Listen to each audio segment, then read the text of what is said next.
Iran বুঝে ফেলতেছে যে রাশিয়ার সহযোগিতার দরকার আছে, কারণ রাশিয়া হচ্ছে এখনকার আমেরিকাদের বিরুদ্ধে একটা সুপার পাওয়ার। এখন আমাদের 50টা পারমাণবিক অস্ত্র থাকার কথা ছিল, অ্যাটলিস্ট না থাকুক 5টা তো থাকার কথা ছিল।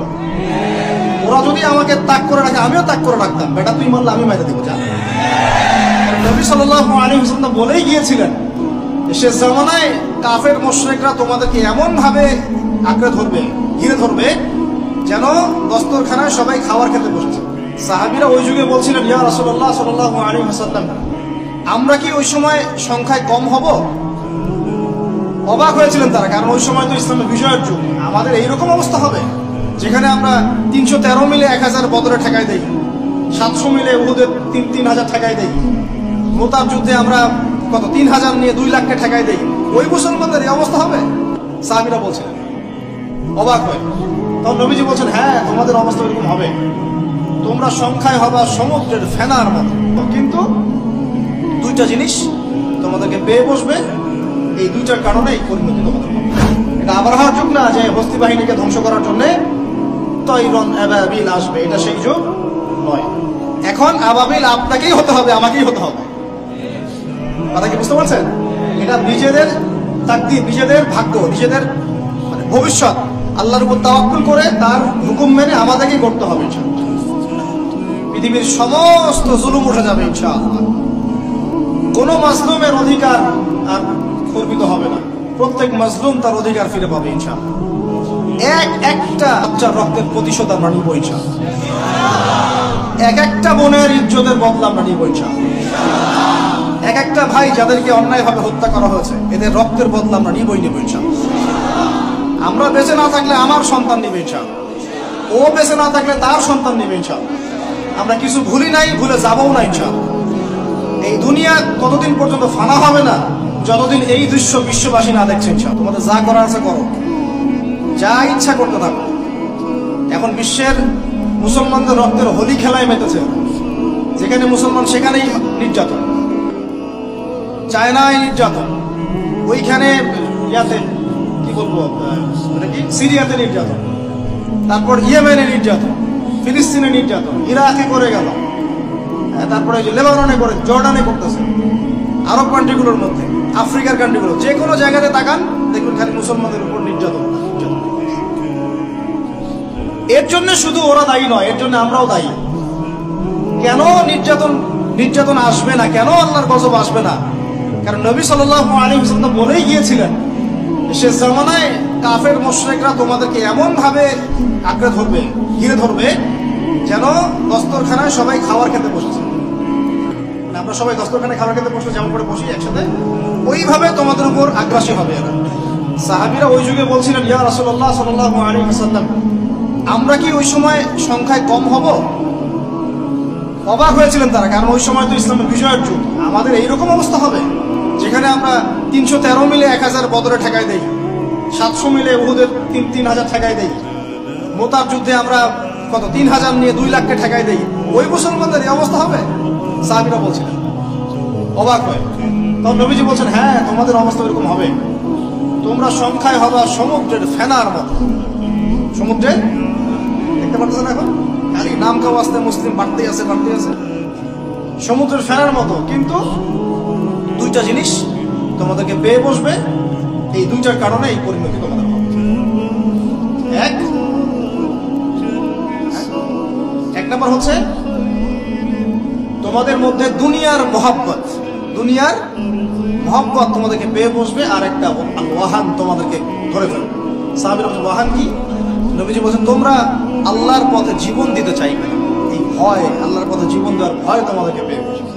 এই 2টা যখন তোমাদেরকে পেয়ে বসবে, তখন এই কাফের মুশরিক মুনাফিক যারা যারা আছে সবাই মিলে তোমাদেরকে একটা কচু কাটা করে ফেলবে। হয়নি এখন এটা? শুধু এই যুগে না, প্রত্যেক যুগে যুগেই যখনই মুসলমানদের উপরে এই 2টা এসেছে, তখনই মুসলমানরা আক্রমণের শিকার হয়েছে। কখনো তাতারিদের হাতে, চেঙ্গিস খানের বংশধর ওরা আছে, মঙ্গলরা, ওরা এসে মুসলমানদেরকে একদম কেটে ফেলে দিয়েছে। কতদিন? 40 দিনের মধ্যে বাগদাদে ওরা মনে হয় প্রায় 10 থেকে 15 লক্ষ মানুষকে হত্যা করেছে, ওই তাতারিরা মুসলমানদেরকে, আব্বাসীয়দের সময়। এরকম হিস্ট্রি অনেক আছে। তারপরে যখন এই ফাতেমি সাম্রাজ্য চলছিল, তখন ক্রুসেডাররা এসে মুসলমানদেরকে হত্যা করেছে। তারপরে আবার করেছে জেঙ্গিদের সময়, আইয়ুবীদের সময়, এমনকি মোগল সাম্রাজ্য। এর আগেও যখন দুনিয়া প্রীতি আর ওয়াহান ঢুকে গিয়েছিল, তখন দেখা গেছে মুসলমানদের মধ্যেই মারামারি চলতেছে। ওখান থেকে গিয়ে কর্ডোবা ইসলামী খেলাফত হয়েছে। এগুলি হিস্ট্রি পড়বেন, ইতিহাস নিয়ে ইনশাআল্লাহ একদিন কথা হবে। আমার নিয়ত আছে আপনাদেরকে হিস্ট্রি শোনানোর, একদম আদম আলাইহিস সালাম থেকে শুরু করে এই পর্যন্ত যা যা হয়েছে ইসলামের ইতিহাসে একটা একটা করে ধারাবাহিক পর্ব আকারে আসবে ইনশাআল্লাহ। এতে করে খুব অল্প সময়, হয়তো 10 মিনিটের মাদ্রাসা এমন হতে পারে, 10 থেকে 15 মিনিটের মাদ্রাসা, এর মধ্যেই একটা একটা করে পর্বে একটা একটা করে হিস্ট্রি আসবে ইনশাআল্লাহ। যদিও খুব টাফ এই কাজটা করা, এবং এটার জন্য অনেক ইনভেস্টমেন্টের দরকার, আল্লাহ পাক যেন সহজ করে দেন। মূল কথাটা ভাই বলছি যে যখন আমরা এভাবে দুনিয়া প্রেমে ঢুকে গিয়েছি এবং আল্লাহর পথ থেকে সরে আসছি, মার খেতে হয়েছে। এখন আমাকে বলেন তো দেখি, আমরা কি আমাদের অবস্থার উন্নতি চাই না? এতক্ষণ যা বোঝালাম, এতে কি বুঝতে পারলেন যে দিন এখন শুধু একটা নিভু নিভু বাতির মতো জ্বলছে? গুটি কয়েক মানুষের মধ্যে হক সীমাবদ্ধ হয়ে যাচ্ছে। প্রবলেমগুলো কি আপনারা ফাইন্ড আউট করতে পারেন? প্রবলেমগুলো দেখেন। সারা বিশ্বে ইসলামী কোনো খেলাফত আছে? ইসলামের কোনো ঐক্য আছে? একজন আমিরুল মুমিনিন আছে? একটা জামাআ আছে? একটা ইমারা আছে? আমাদের কি অর্থনৈতিক শক্তি আছে? ভিত্তিটা নাই। পুরো বিশ্বের রাজনৈতিক ক্ষমতাকে আমরা নিয়ন্ত্রণ করি? পুরো বিশ্বের মিডিয়াগুলো কি আমাদের? এমনকি যেগুলোতে রেকর্ড করছেন, যে ফোন আপনার হাতে, সেটাও তাদের। এটাও কাদের? তাদের। পুরো বিশ্বের যে ফিলোসফিক্যাল থটসগুলো আছে, দর্শন, এই দর্শনগুলো আমাদের চলছে না ওদের চলছে? সব পশ্চিমা দর্শন চলছে না? এই যে নাস্তিকতা, কাদের দর্শন? আমাদের। এই যে সেকুলার কনসেপ্ট, কাদের দর্শন? আমাদের দর্শন। এই যে সো কল্ড ডেমোক্রেসি, কাদের দর্শন? আমাদের। এই যে ন্যাশনালিজমে আমরা ভুগছি, সবাই জাতি চিন্তা করি। মানে ওই ইয়েমেনে একটা মুসলমান মরলে আমার লাগে না, কেন লাগে না? অত ইয়েমেনি, আমি তো বাংলাদেশ। এই যে গোত্রীয় বিভাজনটা আমরা করেছি ন্যাশনালিজমের মাধ্যমে, এতে করে ইউনিটিটা নষ্ট হয়ে গেছে। গোত্রে মানুষ থাকতে পারে, কিন্তু সবার মধ্যে একটা হৃদ্যতার বন্ধ থাকতে হবে। এইটা ইসলাম দিয়েছিল। আনসার, মুহাজির, দুইটা আলাদা শব্দ না? দুইটা আলাদা বৈশিষ্ট্য, কিন্তু তারা কি আলাদা ছিলেন? একদম নিজের মায়ের পেটের ভাইয়ের চেয়ে বেশি, তাই না? এটা ইসলাম। আর আমরা যদি বলি আনসার এক গ্রুপ, মুহাজির আর এক গ্রুপ, আনসারকে মারলে আমার কি, আমি তো মুহাজির, মুহাজিরকে মারলে আমার কি, আমি তো আনসার। এই কনসেপ্টটা হচ্ছে ইন্টারন্যাশনালিজম কনসেপ্ট চলছে। দিয়ে দিল ফরাসি বিপ্লবের পর থেকে, 1789 সালের পর থেকে এগুলো আসছে। 1789 থেকে শুরু করে 1914 পর্যন্ত, এই সময়টাতে তারা বিশ্বটা দখল করেছে। কত সময়? 1789 থেকে 1914, এই যে সময়টুকু, এর মধ্যেই পশ্চিমারা বিশ্বটাকে দখল করেছে। আবার নতুন করে কোন কোন জায়গা দখল করেছে? প্রথমে পলিটিক্স, প্রথম জায়গাটা কি? পলিটিক্স। তারপরে সামরিক শক্তি, ওদের মানে এক্সট্রাঅর্ডিনারি সামরিক শক্তি তারা বিশ্বকে দেখিয়েছে। আপনি যত কথা বলেন, একদম পারমাণবিক বোম রেখে দিব তাক করে, আর বেটা তুই কথা বলতে পারবি না, এরকম একটা অবস্থা। বিশেষ করেন ব্যাপারটা এরকম। পুরো জাতি নিয়ে আপনি একটা ঐক্যবদ্ধ শক্তি করতে চান, একটা মিসাইল, পারমাণবিক মিসাইল এরকম রেখে দেবেন, এই বাড়াবাড়ি করো না বেশি, একদম দিব লঞ্চ করে, ব্যাস আপনি চুপ, একদম চুপ। কারণ ওইটা প্রতিহত করার তো আমার কাছে ওই নাই, ক্ষেপণাস্ত্র প্রতিরক্ষা সিস্টেম তো নাই। এখন আমি যদি বলি, আমার কথা কি মন খারাপ করবেন? আমি যদি বলি যে বিগত 50 বছরে আমাদের দেশ স্বাধীন হয়েছে কবে বলেন? 71, এখন কত? 23, কত বছর বলেন? আমরা কি একটাও ক্ষেপণাস্ত্র তৈরি করতে পারলাম না? এই বিশ্বে এই ধরনের প্রযুক্তি ছাড়া কেউ টিকে থাকতে পারে? এটা কি ঢাল তলোয়ারের যুগ যে ওরা এগুলো বানাবে আর আমরা ঢাল তলোয়ার নিয়ে বসে থাকবো? কি করলাম আমরা বলেন? আপনারা তো রাগ করেন কথা বললে, রাগ না করে একটু ভালো করে মন দিয়ে শুনেন না, মন দিয়ে চিন্তা করেন না। কি করলাম আমরা এতদিনে? আমাদের 50টা ক্ষেপণাস্ত্র থাকার কথা ছিল, আমাদের 50টা পারমাণবিক অস্ত্র থাকার কথা ছিল। কিসের ভিত্তিতে আমরা লড়াই করব? কিসের ভিত্তিতে আমরা লড়াই করব? মিয়ানমার যদি আমাদেরকে কালকে চাপ দেওয়া শুরু করে, আমরা কিসের ভিত্তিতে লড়াই করব? কি নিয়ে লড়াই করব? এমনকি পুরো মুসলিম বিশ্বের বড় বড় পরাশক্তিগুলোর সাথে আমাদের সম্পর্ক কতটুকু ভালো? ইরান বুঝে ফেলতেছে যে রাশিয়ার সহযোগিতার দরকার আছে, কারণ রাশিয়া হচ্ছে এখনকার আমেরিকাদের বিরুদ্ধে একটা সুপার পাওয়ার, তাই না? অনেক কান্ট্রি এখন ওদের সাথে যুদ্ধ করতে গেলে রাশিয়ার সাথে বন্ডিং করে। এটা ওয়ার্ল্ড অ্যাফেয়ার্স। আমরা বিগত 50 বছরে কি করতে পারি না, ব্যর্থতার ইতিহাস রচনা করা যাবে। কি বলতেছেন আপনি? কি বলতে চান? এটা রচনা করা যাবে একটা ইতিহাস। পদে পদে দুর্নীতি করেছে, পদে পদে টাকা আত্মসাৎ হয়েছে, পদে পদে হক নষ্ট করা হয়েছে। এগুলো সব আমাদের সম্পদ ছিল, জনগণের ছিল। আমি কোনো পলিটিক্যাল পার্টি করি না, কখনো করিও নাই, আমার করারও কোনো শখ নাই। কিন্তু একজন আম জনগণ হিসেবে, সাধারণ জনগণ হিসেবে এই কথাগুলো বলছি। প্রত্যেক পদে পদে দুর্নীতি, টাকা আত্মসাৎ, সিস্টেম লস। কেন? একটা ছেলে যোগ্যতা আছে, চাকরি পাবে না কেন? ওই ছেলের যোগ্যতা আছে, কেন চাকরি পাবে না? আপনি আল্লাহর কাছে কি জবাব দিবেন? আপনারা বলেন, আপনারা আল্লাহর কাছে কি জবাব দিবেন? ওর যোগ্যতা আছে, কেন সে পেল না? কেন একটা গভর্নমেন্ট প্রতিষ্ঠানের মধ্যে পদে পদে আমাকে ফাইল ট্রান্সফার করতে হবে, সবাইকে টাকা খাওয়াতে হবে কেন? আমার তো যোগ্যতা আছে, আমি তো হকের উপর আছি। বিসিএস তো কোচিং আমিও করেছি, আমিও তো ক্যাডার হতে পারতাম, আমি কেন হতে পারলাম না? কেন চান্স দিলেন না? কেন বড় বড় পরীক্ষার প্রশ্ন ফাঁস হয়ে যাবে?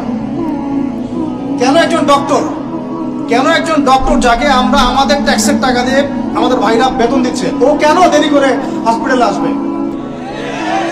কেন আসবে? কে ব্যবস্থা নিবে এগুলোর এগেইনস্টে? আমরা ব্যবস্থা নিতে পারবো? আপনাকেই তো নিতে হবে। উমর ইবনে খাত্তাবের মতো শাসক কে হবে? আপনাকে হতে হবে, আমরা তো হব না। আর আমাদের সেই যোগ্যতাও নাই, ইচ্ছাও নাই। আমরা দায়িত্ব নিতে চাই না, দায়িত্ব ছেড়ে দিতে চাই। ইসলাম কি বলে? দায়িত্ব নিতে বলে না ইসলাম। ইসলাম বলে যে যোগ্যকে দায়িত্ব দিয়ে দাও। কোন সাহাবী দায়িত্ব নিজেকে চেয়ে নেন নাই কখনো, বলেছেন আমাকে দেওয়ার দরকার নেই, তাকে দিয়ে দাও। আবু বকর সিদ্দিকের পর উমর ইবনে খাত্তাব পর্যন্ত বলছেন আমাকে দিয়েন না, প্রয়োজন আলীকে দেন, উসমানকে দেন। উমরের মতো মানুষ এই কথা বলছে। আর আমরা এখন কি করি ভাই? আমার চরিত্র সবচেয়ে ভালো, আমারে দেন, আমারে। খালি কিয়ামতটা হয়ে যাক, আল্লাহ পাক দাঁড় করাবেন সবগুলোকে সিরিয়ালে, দেখা যাবে কে কি জবাব দিতে পারে, দায়িত্ব কতটুকু বুঝাই দিতে পারে, এটা দেখা যাবে। কেন এটা হবে? আমার কথা রাগ করেন না প্লিজ। এখন আমাদের 50টা পারমাণবিক অস্ত্র থাকার কথা ছিল, অ্যাটলিস্ট না থাকুক 5টা তো থাকার কথা ছিল। ওরা যদি আমাকে তাক করে রাখে, আমিও তাক করে রাখতাম। বেটা তুই মানলে আমি মাইরে দেবো, যা। উত্তর কোরিয়ার মতো একটা কান্ট্রি, আমার সাবজেক্টে এইগুলা, আমরা ইউনিভার্সিটিতে এগুলোই পড়েছি। ও একটা কান্ট্রি, কতটুকু কান্ট্রি জানেন? উত্তর কোরিয়া দক্ষিণ কোরিয়া একসময় মারামারি করতো, এই মারামারি লাগিয়ে দিয়েছিল পশ্চিমবঙ্গ। পরে উত্তর কোরিয়ার প্রেসিডেন্ট ওই বলা থেকে বের হয়ে যায়, বলা থেকে বের হয়ে চায়নার সাথে বন্ডিং শুরু করে, রাশিয়ার সাথে বন্ডিং শুরু করে। ওদের সাপোর্টে সে আস্তে আস্তে আস্তে নিউক্লিয়ার ডিভাইসগুলো তৈরি করা শুরু করেছে। করার পরে এখন এই মাত্র বেশি না, 20 থেকে 25 বছরে ওরা এমন একটা জায়গায় চলে গেছে, খাইতে পারুক না পারুক, পারমাণবিক বোমা একদম তাক করে রেখে দিয়েছে। পশ্চিমারা ওখানে না করে দিতে পারে না, ও না করে দিতে পারে আমার কাছে এসে আমাকে বলে স্যাংশন দিবে, আমাকে বলে তোমাকে ভিসা নীতি বাতিল করে দিবে, আমাকে বলতে পারে, ওকে বলতে পারবে না তো, কারণ ওর কাছে ওইরকম অস্ত্র আছে, দিবে একটা মায়েরা, যা বেটা। ওর পার্ল হার্বার আছে সামনে জাপানের ওখানে। কারণ এটা এমন একটা বিষয় যে একটা যদি সে মারে, আর এও তো একটা মারতে পারবে। একটা বোমা পড়লে পুরো জাতির একদম মুহূর্তের মধ্যে ছাই হয়ে যাবে, ছাই। এই জন্য এটা যুদ্ধ এত সহজে কেউ যেতে যাবে না। এটা হচ্ছে একটা মনস্তাত্ত্বিক শক্তি যে আমার কাছে আছে, তুই মারলে কিন্তু আমি মারতে পারি। এই মনস্তাত্ত্বিক শক্তিটাই দরকার ছিল, এখন নাই। আর ভাই এগুলো আমাদেরও তো অনেক দোষ, সব কিছু তো আমরা মানুষের উপর চাপাই দিয়ে বসে থাকি। আমরা যখন অ্যানালাইসিস করতে বসি সবাই মনে হয় যে বিজ্ঞ পণ্ডিত, কিন্তু আপনি তো দায়িত্ব নিয়ে সামনে আসছেন না, আপনি তো পড়াশোনা করে উপরে আসছেন না, আপনি তো জ্ঞান অর্জন করে মানুষকে বোঝানোর চেষ্টা করছেন না। আমরা তো আমাদের দায়িত্ব পালন করছি না, করছি কি?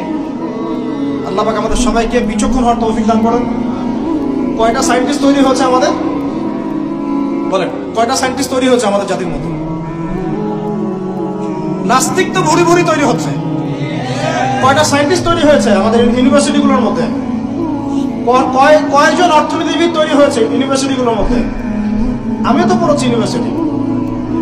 ছেলে মেয়ে একসাথে বসে গান গল্প করে, চীনা বাদাম খায়, কোনো কোনো সময় স্যার আর ছাত্রীর প্রেম হয়ে যায়।